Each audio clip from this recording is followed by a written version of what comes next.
Good afternoon, everybody. This is Jackie from Jack Gets Lost Down a Book Hole. And I would like to share with you what I read this week. And I would also like to share with you what I would like to continue reading through the rest of the month. So far this month, I've read 3 books. Heartless, which I already talked about in a previous video. Order of the Phoenix, and I just finished reading Rebel Spring.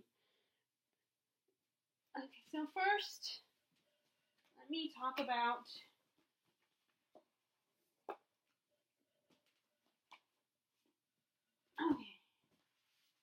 these videos so long. So, Order of the Phoenix is the 5th book in the Harry Potter series. Harry's starting his 5th year, and we are introduced to the Order of the Phoenix, which is a group of wizards who Dumbledore has brought together to defeat Voldemort. Unfortunately, the Ministry does not believe Harry and Dumbledore's story that Voldemort has risen from the dead and has come back. Which, you can't completely blame them, but then, after what they do and how they paint Harry and Dumbledore, I have a hard time forgiving them. And then, because of all this, and because Dumbledore has a hard time finding a defense against the dark arts teacher,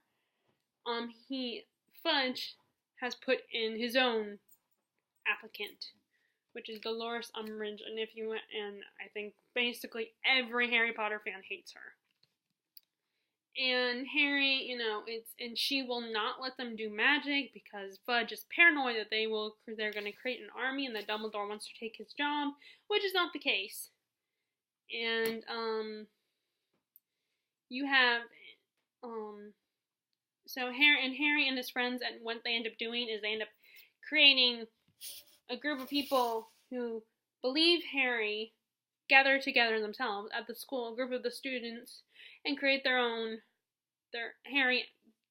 group of fighters who Harry basically teaches them defensive magic, because Umbridge won't teach them that. And then it's, like I said, the Order is trying to convince everyone that Voldemort is back. But of course, no one really believes them, or they're too scared to believe him. I read this book on audio, but I want to show you my copy of the book as I talk about it. I definitely think audio is a good choice for me, because this book, part of why I didn't continue the book the first time I attempted to reread the series, why I ended up getting stuck on this one, is it's the longest book. It is so angst-driven. There's so much drama in this book that I feel like it was just hard to get through. So the audiobook really helped. And I was also able to, listen to it on my way to South Carolina for Christmas. That's when I started reading it, was around Christmas time. And I also, because I wanted to bring 3 other books with me, this is a heavy book, since it's not the paperback edition. And having the audio to listen to made it a lot easier. My only problem with listening to audio is because it's not a full cast of actors performing the characters. It's just Jim Dale, which he's good at all. I mean, he's very talented, and I'm very impressed with his skill. I just, now when I read book 6, which I'm currently reading, I still hear Jim Dale doing impressions of the characters. And it just drives me crazy. And I kind of would, although I would like to hear the one by Stephen Fry, just to have a different voice. I like to get that one, but I think that's something you have to get online. So that's, but I don't know, I already talked about that book. Okay, so the one I actually just finished is Rebel Spring, the 2nd book in the Fallen Kingdom series. I can't really tell you much about what happens in this book, but in the first book, you have these 3 kingdoms, Palesia, Uranus, and Limerus. And the king of Limerus, King Gaius, wants to take over all 3 kingdoms. So he forms an alliance with the chief of Palesia, in the process, and works with him to take over. Sorry, I guess I didn't move over my chair far enough to avoid the sun. They form an alliance to take over Uranus, and that he will get half and he will get half the land. And then there's King Gaius' son and his daughter Magnus, who is trying really hard to live up to his father's name and to be just as cold and ruthless as his father, but he can't seem to do that because he has more of a heart than his father does, which I personally think is a good thing. And he also is secretly in love with the girl that secretly in love with his sister Lucia, who her conflict is that she has magical powers, but magic, people no longer believe in it, and even if you show a sign of magic, because there are still witches in this world that practice, you will be killed. So Lucy has to keep that secret. And then you have, in Uranus, you have Princess Cleo, who, her sister is sick, she's dying, and her sister, Cleo's sister tells her that the way to cure her, there is a type of magic that might be able to cure her. But Cleo doesn't really believe in it, but she's desperate enough to save her sister, so she decides to go and find this cure. The only problem is that her only other problem she has to deal with is she is being betrothed to Lord Aaron, who is a drunkard and a total bastard that she does not love. Unfortunately, not only does her dad like him, but she did get caught. She did have a drunken night with him and lost her virginity to him, unfortunately. And then you have the character of Jonas from Palasia. And when Lord Aaron and Cleo and their group of friends were visiting Palasia because they are known for their wine, Aaron gets into a fight with Jonas's brother Thomas, and in a rage he kills Thomas. And so now Jonas wants revenge against Lord Aaron. And he also he believes Cleo is guilty by association. So the whole first book is about him getting revenge. Or trying to get revenge. And then when King Gaius when King Gaius allies with their chief Belisius, Jonas does not agree with this, does not think it's a good idea, and he decides to rebel, and he begins the leadership of a rebellion against the chief Belisius and King Gaius. That's what happens in the first book. In the second book, it continues on the war between the kingdoms. This was really good. I really enjoyed it. Although I am one of the few people who still really enjoyed the first book. And I have to admit, as much as I love the Song of Ice and Fire series, and I enjoy reading it, this is definitely a little bit easier to read than that series. You still get the court intrigue, the politics, the romance, the war, the magic, all the blood and gore and all that stuff. You still get that in this book, but it's not as intense and the words aren't as dense. The writing style isn't as dense as George R. R. Martin's writing style. It's written for younger readers, like teens and maybe early 20s. But it's really good. I really like the second book. I gave it 5 stars on Goodreads. Of course, I think I gave Fallen Kingdoms 5 stars. I might have given it 4 stars. I don't remember. But I'm going to try to remind myself to wait and continue the second book next month. The third book.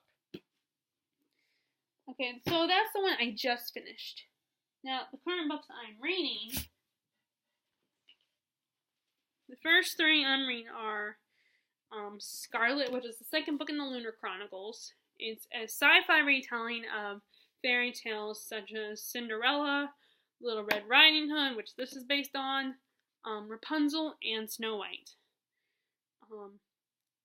And this is a reread for me, actually. So, I don't know. The thing about this is it will be quicker for me to get through. So, I might read this one next. But then I really think I should continue reading Queen of Shadows. But because I have said repeatedly in several videos that I'm a Kale fan, so it's a lot harder for me to read this book. It's definitely a very intense and angsty book. And there's, so much drama and hatred between, as she calls herself now, Aelin and Kale, and it's driving me crazy as a Kale fan. But I'm going to continue reading it, and I still really enjoy Sarah J. Maas's writing style. I think she's really good, a good writer, a really amazing writer. It's just, and I know she has her issues. Like she's not, she's not very diverse as far as writing. But I feel like she's at least trying little by little. I mean, it might not be enough for some people, but I think she's at least putting in the effort to remember to be more diverse in her writing. Okay, and then, like I said, so I'm continuing those two, and I couldn't resist and already started the HalfBlood Prince. This is the 6th book in the series. Harry is, in his 6th year at Hogwarts. Everyone now knows that Voldemort is back. And, one second.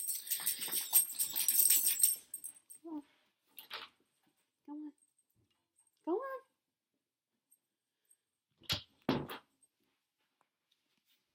Fudge is disgraced as Minister of Magic, and he's officially had to resign. Harry's going through, they're all going through, like, Harry and his friends are going through so much relationship issues and going in their 6th year at school.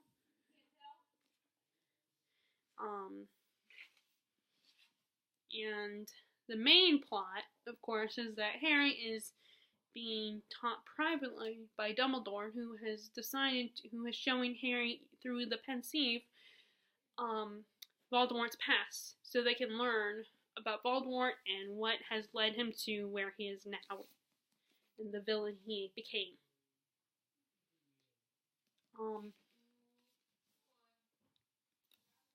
And Harry also believes that Draco is being trained to be a Death Eater because his father is currently in jail, but no one believes Harry. Because they're all like, oh, Voldemort wouldn't do that because Voldemort's Harry, I get names mixed up. Draco is a 16-year-old boy, so why would he? But we, of course, as readers, if you've already read the book once, you know that Harry's feelings are justified. Oh, and Snape has finally got his Defense Against the Dark Arts position. And there is a new potions master in this book who is, it's Professor Slughorn, who is an old friend of Dumbledore's, who is very fond of collecting very well-known and very popular, like very successful and impressive students. Now, of course, in the movie, he's of course he's definitely different from the book, but but I know that movies and books are very different. And, his differences, though, are, he has the same personality and everything, but his physical appearance is very, very different compared to the book. Like, the actor who plays him isn't as fat as the character is described. He's actually, and he doesn't have the mustache.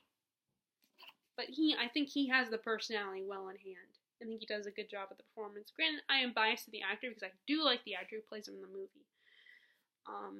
So that's the main things about what happens in this book. Oh, and Harry's also now official captain of the Quidditch team in this book. So, and luckily Ron is still able to be part of the team. And Ginny is now a chaser on the team. And there's, of course, romantic tension between Hermione and Ron, and I am a total shipper of that relationship. I don't ship Harry and Hermione. To me, they're more like brother and sister. Okay, so, and then I'm not a Hermione fan. I would have to see more of Draco's story, not just what we get in the original series. So I probably should read fan fiction to actually support Hermione. Okay, my other dog now wants to leave my room, so let me. Go on. Go on, Sophie. Sophie, go. Sophie.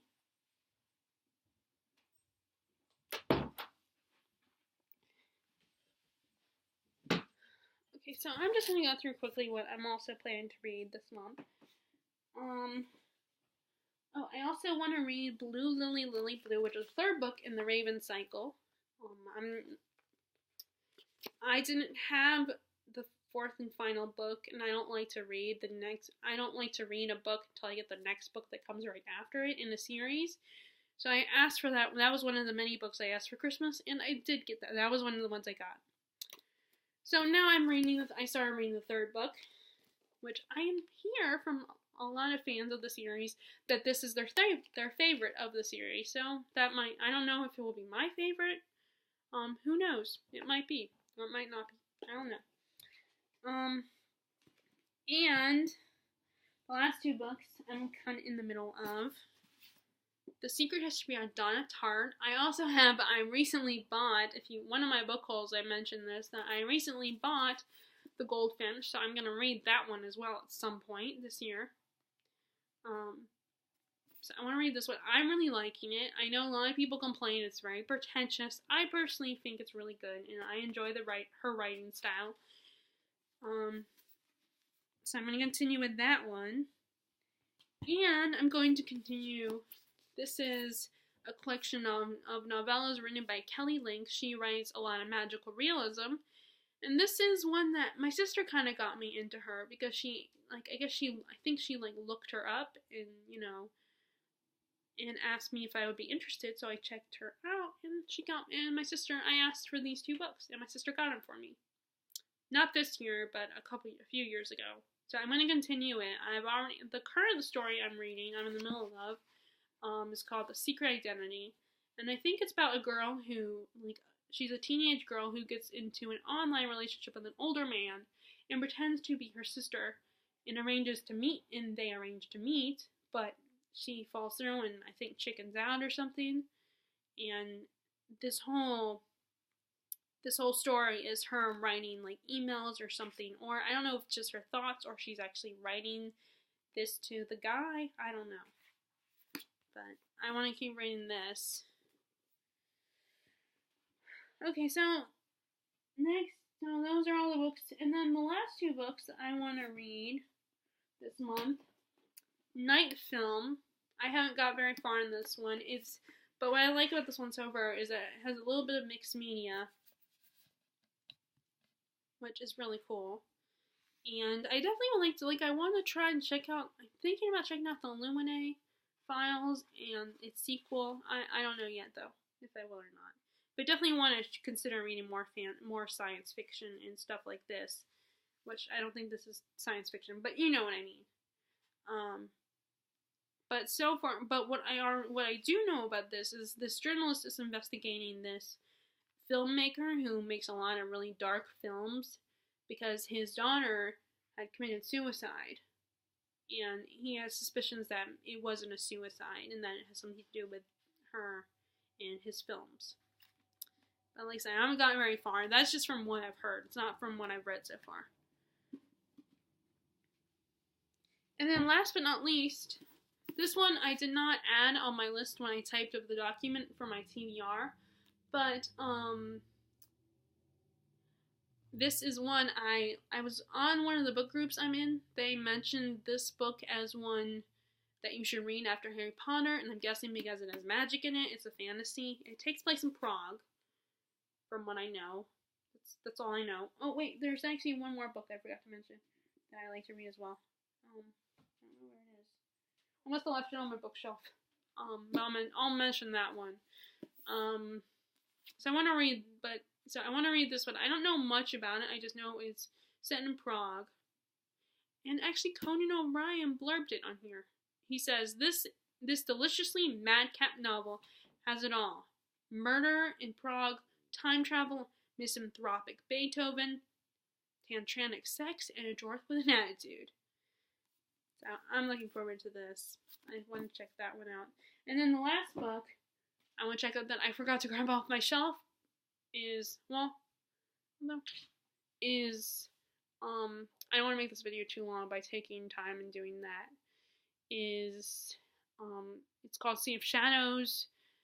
I don't know who since I don't have it to show you. I mean, I do, it's on my bookshelf, but like I said, I don't want to waste time to go and grab it. I mean, I'm already wasting time as it is.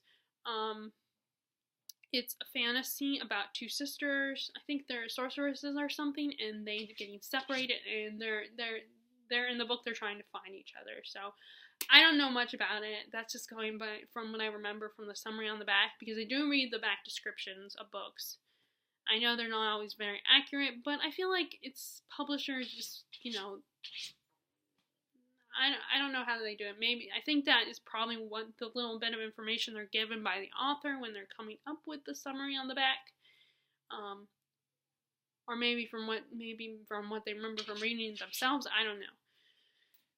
But people, in my experience, sometimes those descriptions are not very accurate. Well, anyway, so that's what I'm gonna read. And that's what I've read so far this month. So what books are you going to read this month? What books have you read so far this month? And what books would you, have you finished? Are you doing Goodreads challenge? And, that's it. That's all I have to say. If you like this video, please subscribe to my video, or please subscribe to my channel, or at least like the video, and I will talk to you guys later. All right, bye.